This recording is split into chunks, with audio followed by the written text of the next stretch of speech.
En el nombre del Padre, del Hijo y del Espíritu Santo. Amén. Hoy celebramos el 1 de mayo, en este año del Señor del 2024. Es miércoles, el 1 de mayo. Eso va cambiando con todos los años. Porque yo sé muy bien los planes que tengo para ustedes, afirma el Señor.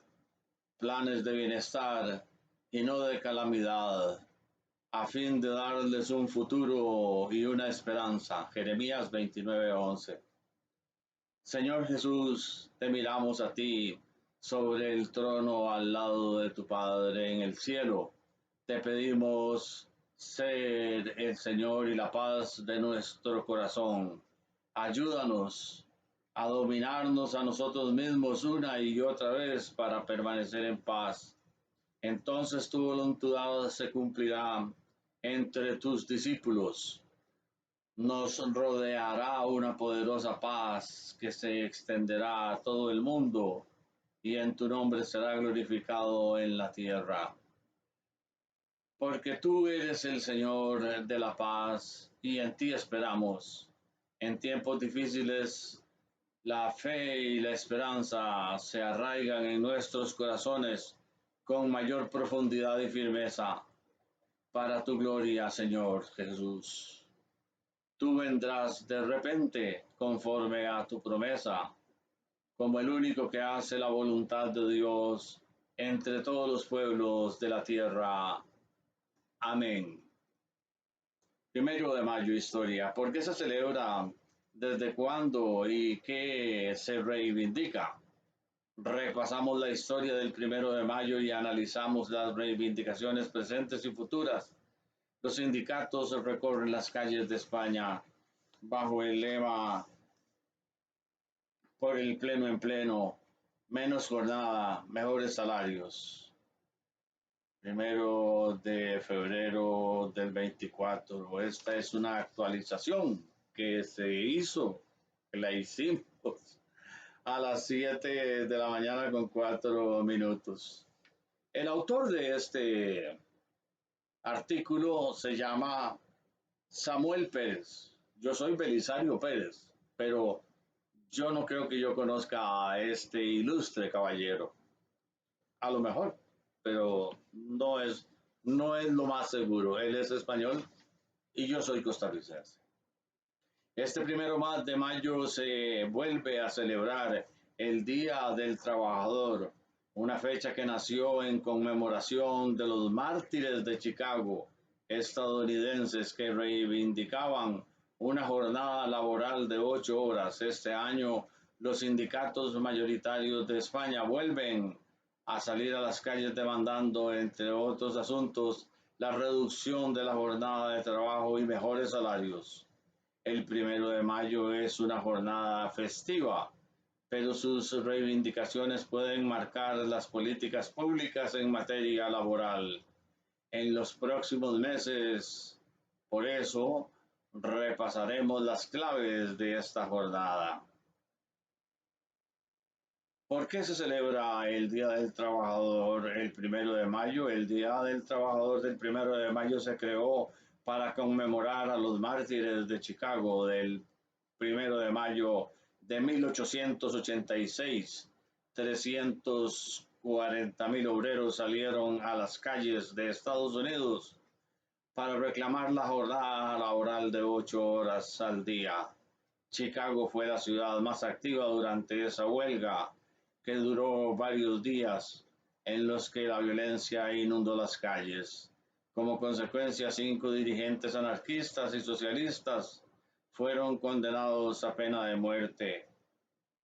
Un año y medio después de las manifestaciones, 4 de los 5, August Spies, Albert Parsons, Adolf Fischer, George Engels, fueron llevados a la horca.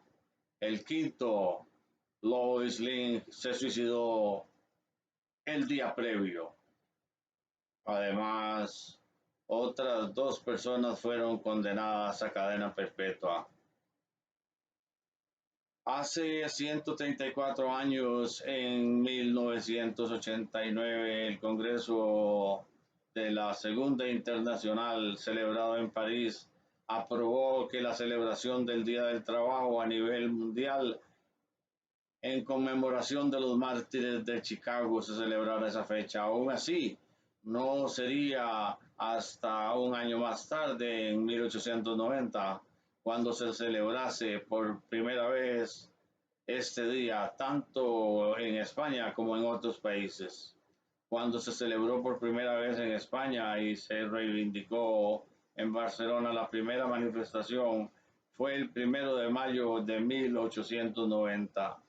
En el periódico propagandístico El Socialista narraba el 2 de mayo el ambiente que se vivió en la ciudad condal, una agitación y un movimiento obrero extraordinario, como jamás se había visto en calles, paseos, talleres, círculos, en todas partes, en fin, no se, no se hablaba de otra cosa que el 1 de mayo, fecha en que se celebraría la Internacional de los Trabajadores.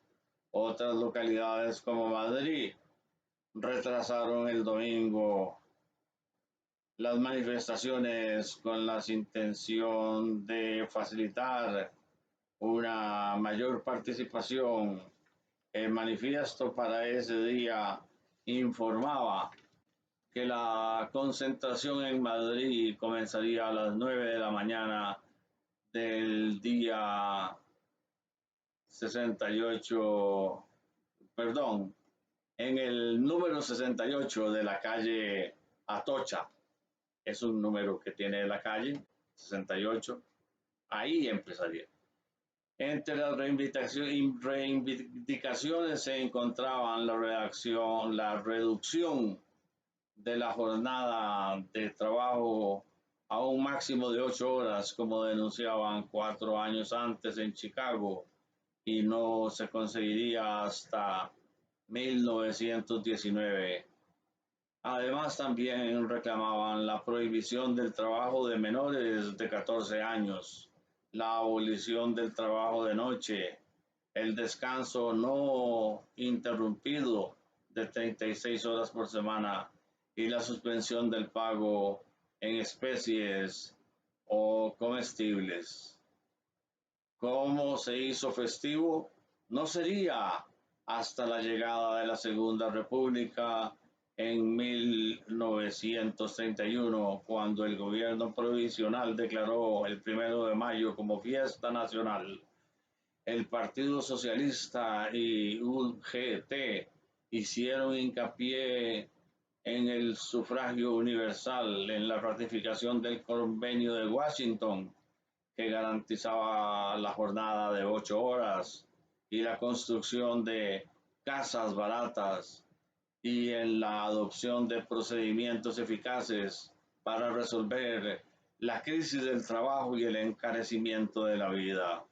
Por su parte, la CGN criticó que el día fuese declarado festivo, lo que denominó como un homenaje a la esclavitud. 6 años más tarde, el movimiento obrero pediría ayuda a los trabajadores de todos los países para combatir contra el bando sublevado de la guerra civil. Hoy es un buen día, haciendo bocina con las almas, gritar a todos los puntos de la Rosa de los Vientos, trabajadores de todos los países, ayudémonos. Se leyó en El Socialista el 1 de mayo de 1937. ¿Cuál fue la primera tras la dictadura que se reivindicó?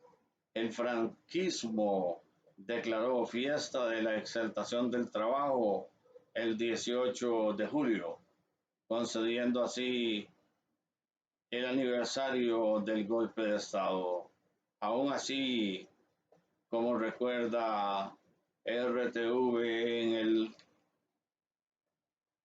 secretario de los Estados Unidos sindical CCOO Carlos Gutiérrez ni la plena dictadura, ni en plena etapa oscura en nuestros países desapareció el 1 de mayo, porque siempre hubo focos de movilización. Los españoles en el exilio también siguieron celebrando el 1 de mayo. Aún así, no fue hasta 1978 la democracia cuando esta festividad fue legalizada y celebrada en libertad. CCO y UGT llamaron a todos los trabajadores y manifestantes conjuntamente, reclamaron medidas urgentes y enérgicas contra el paro, de un estatuto de los trabajadores y de una ley de acción sindical. ¿Qué se va a reivindicar este 2024? Comisiones Obreras y UGT han convocado más de 70 manifestaciones por todo el territorio nacional español y marchan bajo el lema por pleno empleo, menos jornada, mejores salarios. La principal tendrá lugar en Madrid y estará encabezada por los secretarios generales de la UGT, Pepe Álvarez, y CCO Unai Sordo. Ambos correrán la Gran Vía desde la calle Alcalá hasta la Plaza de España. Estamos ante una oportunidad, la oportunidad de avanzar hacia el pleno empleo en los próximos años, y por lo tanto que cualquier trabajador que quiera trabajar tenga un trabajo, explica el secretario de Estudios de Comisiones, Carlos Gutiérrez. Los sindicatos piden una apuesta decidida por el empleo, no, por el empleo pleno, que según Gutiérrez es una de las reivindicaciones históricas de los trabajadores. Así no tienes trabajo, difícilmente puedes vivir dignamente en este sistema, dice. Continuamos con la segunda parte de este relato. Esta segunda parte fue escrita por Vladimir de la Cruz de Lemus el miércoles 1 de mayo del año del Señor 2024. Vladimir es un historiador y es político. El 1 de mayo como día feriado en Costa Rica está justificado y así declarado desde 1858, cuando el presidente y benemérito de la patria, Juan Rafael Mora, gran conductor político y estratega militar de la campaña nacional, de la Guerra Nacional y Centroamericana contra los filibusteros norteamericanos, estableció que debía celebrarse a perpetuidad para recordar la derrota y especialmente la rendición de William Walker, el jefe filibustero, y su expulsión de ese motivo de Centroamérica. La Guerra Nacional Centroamericana contra los filibusteros tuvo dos fases o dos etapas. La primera, que se conoce como la primera campaña, es la que se produce con la iniciativa de Costa Rica desde finales de 1855, con la convocatoria del presidente Mora a la población costarricense para prepararse y estar listos para ir a combatir en defensa del territorio nacional, e ir a Nicaragua a sacar a los filibusteros de ese país hasta el triunfo de la batalla de Rivas el 11 de abril de 1856, pasando por los combates de Santa Rosa el 20 de marzo y de Sardinal el 10 de abril. La peste del cólera desatada después de la batalla de Rivas obligó a partir el 25 de abril que el Ejército Nacional se movilizara en la persecución que se tenía contra Walker, se replegara a Costa Rica en un impacto negativo que tuvo ese afectar alrededor de 10,000 costarricenses que fallecieron por esa peste. Recuperados de esta situación, volvimos al escenario de la guerra en Nicaragua, donde en ese segundo semestre de 1856, se habían incorporado los ejércitos de Honduras, El Salvador y Guatemala en esta lucha. También se había logrado la unión de los grupos políticos de liberales y conservadores en Nicaragua, que los involucró en esta lucha contra Walker, que se había declarado por un breve periodo presidente de la República de Nicaragua y había establecido la esclavitud. El retorno a la guerra contra los filibusteros da origen a lo que se ha denominado la segunda campaña, con amplia participación de los ejércitos centroamericanos. El Estado Mayor Militar fue conjunto en ese segundo semestre del 56. A partir de enero de 1857, el general José Joaquín Mora Porras pasó a ser el jefe principal de todas las fuerzas militares centroamericanas. Importantes batallas y enfrentamientos militares se dan contra los filibusteros en esa segunda campaña. Desde la estrategia militar de Costa Rica, el objetivo se centraba en ejercer el dominio de la llamada ruta de tránsito, que era el control del río San Juan, para que los filibusteros no recibieran ningún tipo de ayuda por esa vía, la que llegó a controlar. Walker se había atrincherado en la ciudad de Rivas desde marzo hasta el 1 de mayo de 1857. Las luchas se habían intensificado. Los ejércitos centroamericanos intensificaron sus ataques. Filibusteros desertaban huyendo. Walker se debilitaba.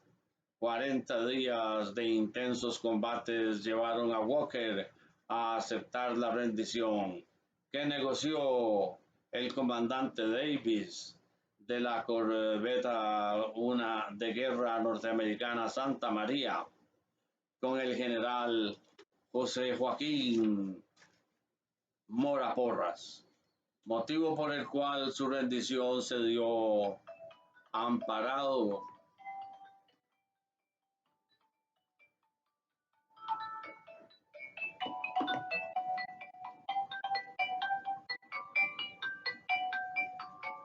Vamos a apagar este teléfono porque el teléfono molesta mucho.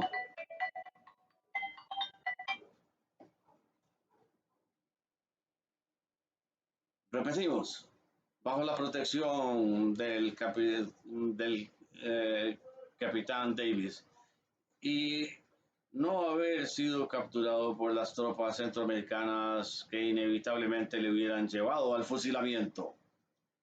El documento de rendición del 1 de mayo contenía las siguientes cláusulas. Por medio de el presente documento se celebra un convenio entre el general William Walker por una parte y el comandante H. Davis de la Marina de los Estados Unidos por otra, cuyas estipulaciones son las siguientes. Primero, el general William Walker y 16 oficiales de su Estado Mayor saldrán de Rivas con sus armas al cinto, pistolas, cabalgaduras y efectos personales bajo la garantía de dicho capitán Davis de la Marina de los Estados Unidos de que no serán molestados por el enemigo y se les permitirá embarcarse a bordo del barco de la guerra norteamericano Saint Mary en el puerto de San Juan del Sur, comprometiéndose dicho capitán Davis a transportarlos a salvo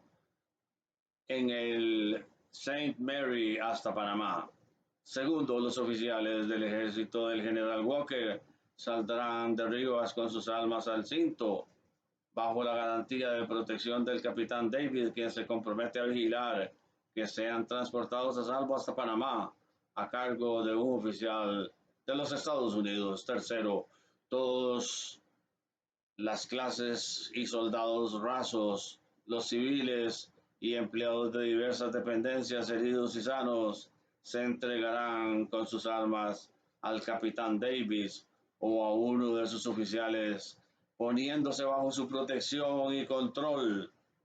El capitán Davis se compromete a hacer que los transporten a salvo hasta Panamá, a cargo de un oficial de los Estados Unidos en embarcaciones diferentes a las utilizadas por los desertores y sin entrar en contacto con ellos. Cuarto, el capitán Davis se compromete a obtener garantías y por este medio garantiza que a todos los naturales de Nicaragua o de Centroamérica actualmente en Rivas se les rinda la protección del capitán Davis, se les permitirá residir en Nicaragua y se protegerán sus bienes y sus vidas. Quinto, queda convenido que los oficiales que tengan sus esposas y familias en San José, en San Juan del Sur, se les permitirá permanecer allí bajo la protección del cónsul de los Estados Unidos mientras se les presenta la oportunidad de embarcarse para San Francisco o a Panamá. El general Walker y el capitán Davis se comprometen mediante este acuerdo o convenio a que se cumpla de buena fe.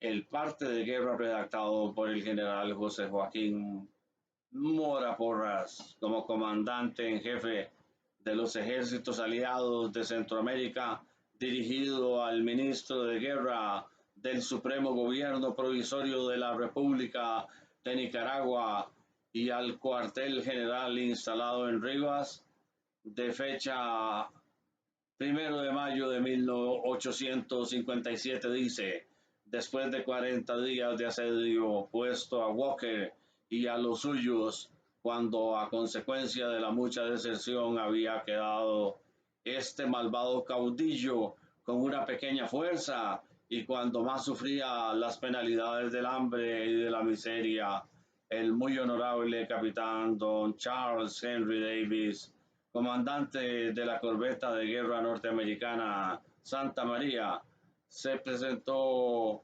a mi campo lleno de los más humanos sentimientos, ofreciendo interponer sus oficios a fin de que Walker entregase por capitulación la plaza de esta ciudad con los elementos de guerra que existen en su poder y demandando de mí garantías para aquel desgraciado y para todos los que han tenido la deshonra de acompañarle.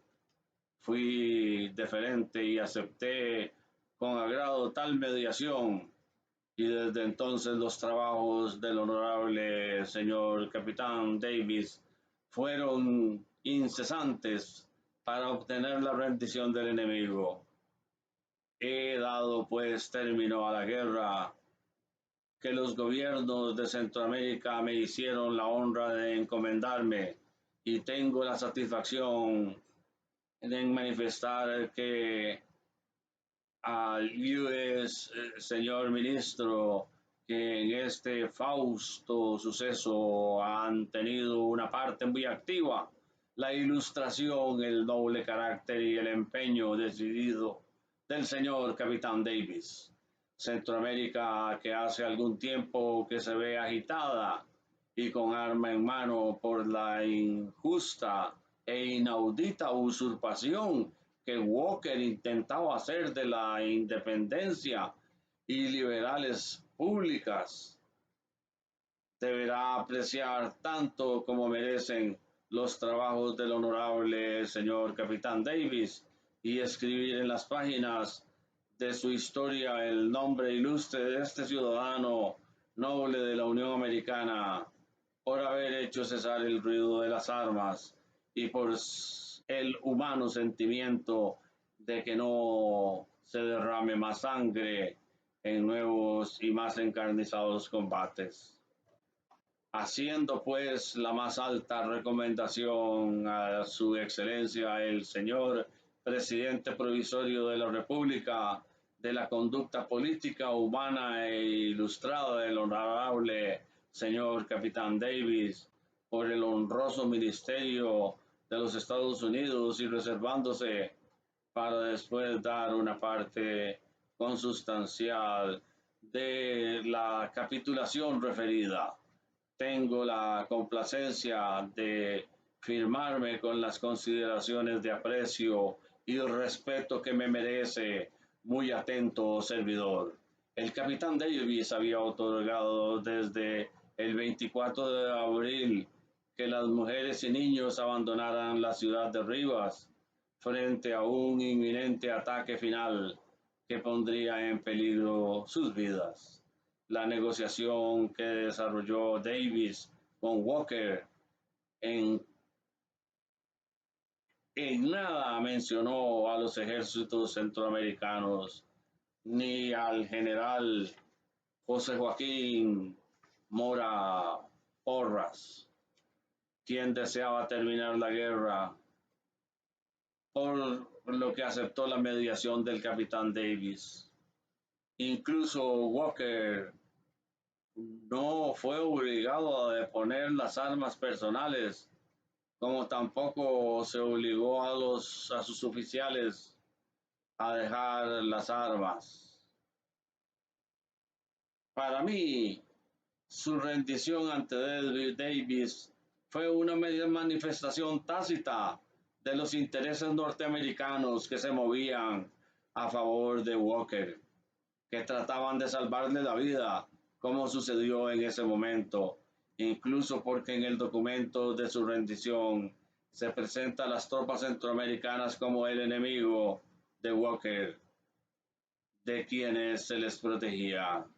De igual manera, por el uso militar que se le da a Walker, casi de militar triunfante, todos saliendo con sus armas al cinto, es decir, dispuestas para el combate. La noticia de la rendición de su salida de Centroamérica fue recibida con júbilo, con gran alegría, el 26 de octubre de 1857 por el decreto 35 del presidente Juan Rafael Mora Porras, declaró en su artículo octavo lo siguiente: en recuerdo del triunfo completo de las armas de Centroamérica y de la rendición y expulsión de las fuerzas filibusteras, el día 1 de mayo será feriado y se celebrará en toda la República con la solemnidad posible, saludándose el pabellón con la aurora de dicho día con 21 cañonazos. No sé si hoy 1 de mayo en los cuarteles o establecimientos oficiales y en el edificio del Ministerio de Seguridad Pública se hace alguna ceremonia de esta naturaleza al amanecer de este día con los 21 cañonazos o con una salva de disparos en ceremonia especial como debe hacerse o en Alajuela con el concurso del Museo Juan Santamaría que hace una ceremonia especial.